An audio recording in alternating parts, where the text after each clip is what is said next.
This is a problem that pertains to vectors, vector addition, and vector scalar multiplication. So I'm going to do vector scalar multiplication first. So this is we take -3 and multiply it by vector m.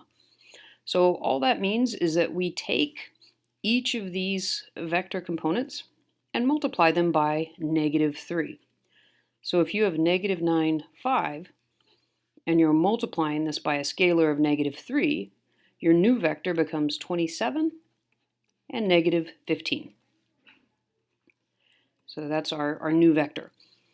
Vector m plus n, vector addition, just means you add your horizontal components and you add your vertical components. So here, if we are starting with vector -9, 5, and we have vector -8, 6, and we want to add them, we would add -9 and -8 to give us -17, and 5 plus 6 to give us 11. And that's vector addition.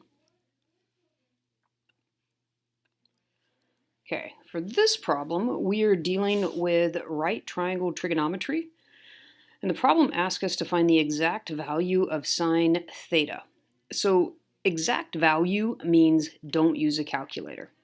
So we know that sine of theta is equal to the ratio of its opposite side to its hypotenuse. So we have the hypotenuse, that's always opposite the right angle, but we don't have the side opposite angle theta. So before we can do anything else, we need to solve for this side. So we're just going to call this side x. And since we're dealing with a right triangle, we can use the Pythagorean theorem.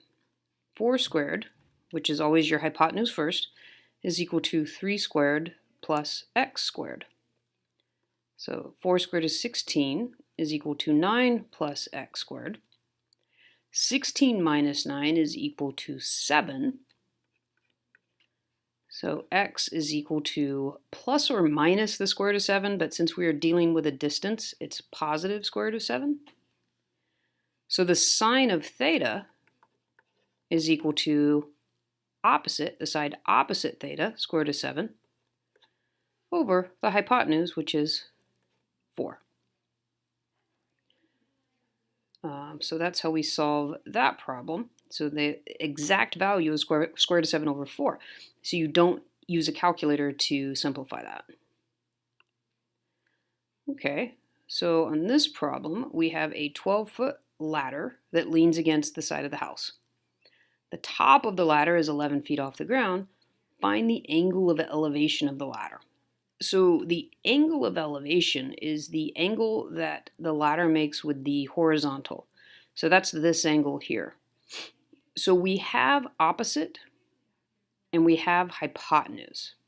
So the trig function you're going to use when you have opposite and hypotenuse is sine. So sine of x is equal to opposite over hypotenuse. But we need to find the actual angle, and this says to round our answer, so we're okay to use a calculator on this problem. So anytime you're solving for the angle when given the ratio of a trig function, you use inverse or arcsine. So the inverse sine of 11 over 12 is equal to, so you would put this in your calculator, but it's asking for the answer in degrees. So you want to make sure your calculator is in degree mode. And that's, whether you're using an iPhone calculator or just a regular calculator, you want to make sure that mode says degree, not radians. So we're going to go ahead and type that in. All right, so when you divide 11 by 12, you get 92 hundredths. The inverse sine of 92 hundredths is 66.44 degrees. And that is rounded to the, it says rounded to the nearest tenth, so that would be 66.4. All right, on this problem, we don't have a right angle necessarily, so we can't use right triangle trigonometry. So let's see what we do have. We have that angle A is 34. We have that angle C is 27. And we have that side C is 11. So the question says to solve the triangle. That means we need to solve for side A and side B. Angle B, all the angles of a triangle add up to 180 degrees. So 27 plus 34 subtracted from 180 gives us 119. So that gives us angle B. So at this point we need to decide, am I going to use the law of sines or the law of cosines? Well, to use the law of sines, that's what we use, law of sines, law of cosines, when we don't have a right angle. To use those sines, you need a known angle side pair and at least one other bit of information. Could be a side, could be an angle. So in this case, we have another angle. So we're going to use the law of sines. So that's sine of 27 over the side opposite. So that's over 11 is equal to the sine of 119 over the side opposite that angle. So over B. So now we have a proportion set up that we can solve. So we're going to go ahead and cross multiply B times the sine of 27 is equal to 11 times the sine of 119. And still solving for side B, so we're going to divide by the sine of 27. So sine 27.